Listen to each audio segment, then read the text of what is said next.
అందరికీ నమస్కారము. ముందుగా అందరికీ తెలసిమియా డే శుభాకాంక్షలు. తెలసిమియా అనేది జన్యుపరమైన వ్యాధి అండి. ఈ వ్యాధిలో మనం అందరికీ రక్తము ఎక్కించడము, తర్వాతగా బ్లడ్ క్యాంపులు పెట్టడము, అవేర్నెస్ ర్యాలీలు చేయడం, ఇవన్నీ చేస్తుంటాము. ప్రతి సంవత్సరం లాగానే ఈ సంవత్సరం కూడా ప్రపంచ తెలసిమియా దినోత్సవాన్ని మే 8న జరుపుకుంటున్నాము.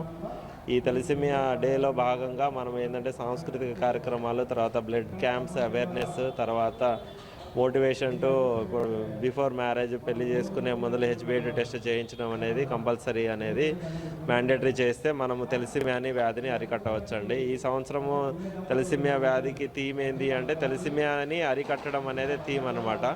ఆ అరికట్టడం అనేది మన మీడియా ద్వారా కొంచెం అవేర్నెస్ చేస్తే మనం తెలసిమియాని ముందు తరాలకి రాకుండా చేయగలుగుతామండి. థ్యాంక్ యూ అండి. ఇవాళ వరల్డ్ థాలసీమియా డే సందర్భంగా సంకల్ప వాలంటరీ ఆర్గనైజేషన్ ద్వారా థాలసీమియా పిల్లలకి ఈరోజు ఈ మీటింగ్ పెట్టడం, సమాజంలో అవేర్నెస్ క్రియేట్ చేయడం అనేది ఒక మంచి సంకల్పంతో సంకల్ప organisation Narayanamurthy sir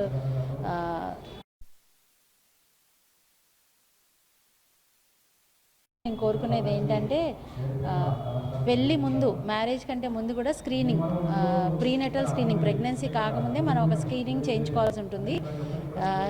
haemoglobin electrophoresis అది చేయించుకోవడం మూలాన మన హిమోగ్లోబిన్ బ్లడ్కి సంబంధించినటువంటి థాలసీమియానే కానీ ఇంకేమైనా డిఫరెంట్ సికిల్ సెల్ ఎనీమియా కానీ ఇలాంటిది ఏదైనా థాలసీమియాకి సంబంధించి జీన్స్కి సంబంధించి మన బ్లడ్లో ఏమైనా మార్పు ఉందేమో అనేది మనకు తెలుస్తుంది అనమాట. సో నేను మీడియాని కోరుకునేది ఏంటంటే మీరు సమాజంలో ఈ అవేర్నెస్ వాళ్ళకి క్రియేట్ చేయండి. సింపుల్ బ్లడ్ టెస్ట్ ద్వారా మనకి ఇట్లాంటి థాలసీమియా కానీ సికిల్ సెల్ ఎనీమియా కానీ ఇలాంటిది ఏమీ లేదు అని నిర్ధారించుకొని పెళ్లి చేసుకోవడం వల్ల ఏమవుతుందంటే పిల్లలు ఆ వ్యాధితోటి పుట్టకుండా ఉంటారు. వాళ్ళు ఊరికే బ్లడ్ ట్రాన్స్ఫ్యూషన్స్ ఎక్కించుకోవడం, ట్రీట్మెంట్ ద్వారా వెళ్ళడం, బోన్ మ్యారో ట్రాన్స్ప్లాంట్ వరకు వెళ్ళడం, ఐరన్ చిలేషన్ ఇలాంటివన్నీ వాళ్ళు చాలా ఒకలాంటి బాధ. మనం చిన్న ఇంజెక్షన్ చేయించుకోవడానికి బాధపడతాం, వాళ్ళు ఈ ట్రీట్మెంట్ అస్తమానం 15 రోజులకోసారి, నెలకోసారి బ్లడ్ ఎక్కించుకోవడం.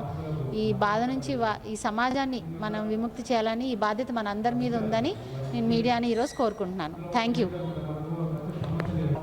అందరికీ నమస్కారం అండి. నా పేరు అనిత, సంకల్ప స్వచ్ఛంద సేవా సంస్థ సభ్యురాలని. ఈరోజు 32వ ప్రపంచ తలసేమియా దినోత్సవం జరుపుకుంటున్నాము. నిజంగా ఈరోజు జరుపుకోవడం ఒక విధంగా సంతోషమా లేకపోతే బాధపడాలా అనే సందిగ్ధంలోనే ఉన్నానని చెప్పుకోవాలి. ఎందుకంటే ఇంకా కూడా అనేక మంది చిన్నారులు ఈ వ్యాధి బారిన పడి వాళ్ళ విలువైన జీవితాన్ని కోల్పోతున్నారు. సమాజంలో దీని పట్ల అవగాహన లేకపోవడం వల్ల ఇంకా కూడా చాప కింద నీరులా మనకు తెలియటం లేదు. కానీ ప్రతి ఏడాది మన రాష్ట్రంలోనే 10,000 మంది చిన్నారులు ఈ బారిన పడుతున్నారంటే అది అతిశయోక్తి కాదు. దయచేసి మేము చేసే విన్నపం ఒకటే, తలసేమియా గురించి తెలుసుకోండి, తలసేమియా గురించి మాట్లాడండి. తలసేమియా పిల్లలు పుట్టకుండా ఉండాలంటే ఖచ్చితంగా మేనరిక వివాహాలను వ్యతిరేకించాల్సిందే. రాబోయే తరాలకి తలసేమియా రాకూడదు అంటే, ఈ మహమ్మారి బారిన పడకూడదు అంటే హెచ్బిఏ2 అనే పరీక్ష చేయించుకుని ప్రతి ఒక్కళ్ళు వివాహానికి ముందు ఈ పరీక్ష చేయించుకుని కనుక పెళ్లి చేసుకున్నట్లయితే రాబోయే తరాలకి ఇది రాకుండా చేయొచ్చు.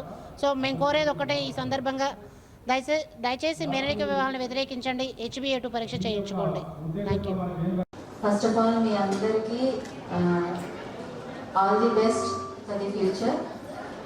నిజంగా మీరు ఎంత కష్టపడి బ్లడ్ ఎక్కించుకోవడం కానీ, బ్లడ్ ఎంత ఉంది అని బ్లడ్ టెస్ట్ చేయించుకోవడం కానీ, ఈ ప్రాసెస్లోంచి వెళ్ళడం లైఫ్లో అంటే చాలా కష్టమైన పని అది.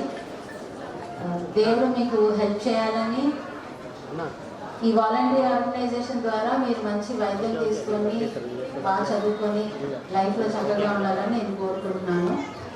ఏ మీటింగ్కి వెళ్ళినా అది వేరు, కానీ ఇలాంటి మీటింగ్కి వచ్చినప్పుడు మనకు తప్పకుండా ఒక ఆలోచన బ్రెయిన్లో వస్తుంది అన్నమాట. అందరినీ దేవుడే నిర్మించాడు, కానీ మనల్ని అందరినీ మీ లైఫ్ ఇది సంథింగ్ డిఫరెంట్. కానీ డిసప్పాయింట్ అవ్వకండి, వీఆర్ ఆల్ టుగెదర్, మనందరం ఒకటే ఫ్యామిలీ. తప్పకుండా బ్లడ్ డొనేషన్ విషయంలోనే కానీ ఇంకెటువంటి విషయంలోనే కానీ తప్పకుండా మా సహకారం మీకు ఉంటుందని, రొటీన్గా మా లైఫ్ జీవించడమే కాదు కానీ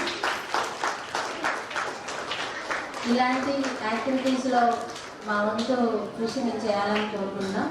అదేవిధంగా as a gynaecologist, as IMA president, నా రిక్వెస్ట్ ఒకటి ఏంటంటే ప్రెగ్నెంట్ లేడీస్ అందరూ కూడా మనం అనుకుంటాం మనకేం జబ్బు లేదు అని అనుకుంటాం. ఇది జీన్స్ ద్వారా వచ్చేది కాబట్టి రొటీన్ హిమోగ్లోబిన్ ఎలక్ట్రోఫోరసిస్ ఒకటి చేయించుకుంటే మన haemoglobin A type of haemoglobin అనేది తెలుస్తుంది అనమాట. కొంచెమే మనీ ఖర్చు కాదు, పెద్ద ఎక్కువ కాస్ట్ కూడా కాదు. కాబట్టి మీ రిలేటివ్సే కానీ మీ ఫ్రెండ్సే కానీ అందరికీ ఇచ్చే అడ్వైజ్ ఏంటంటే బిఫోర్ దర్ మ్యారేజ్, ఆ స్కిట్ చాలా బాగుంది కదా, before their marriage and also మన ఫ్యామిలీలో ఏమైనా ఈ థాలసీమియా ప్రాబ్లం ఉందా, మైనర్ అంటే క్యారియర్ స్టేజ్లో మైనర్లో ఉంటాం, మేజర్ అయితే వాళ్ళు ఎగ్జిక్యూట్ అవుతారు అన్నమాట. రక్తహీనత వలన హాస్పిటల్కి వెళ్ళడం, బ్లడ్ ఎక్కించుకోవడం ఇవ్వండి. కాబట్టి మన తరఫున మనం చేసే ప్రయత్నం ఏంటంటే స్క్రీనింగ్. ప్రెగ్నెన్సీ లేడీస్ ఎవరైనా సరే ముందే స్క్రీనింగ్ చేయించుకుంటే ఈ స్టేట్ ఏమన్నా మన జీన్స్లో ఉందేమో అని తెలుస్తుంది.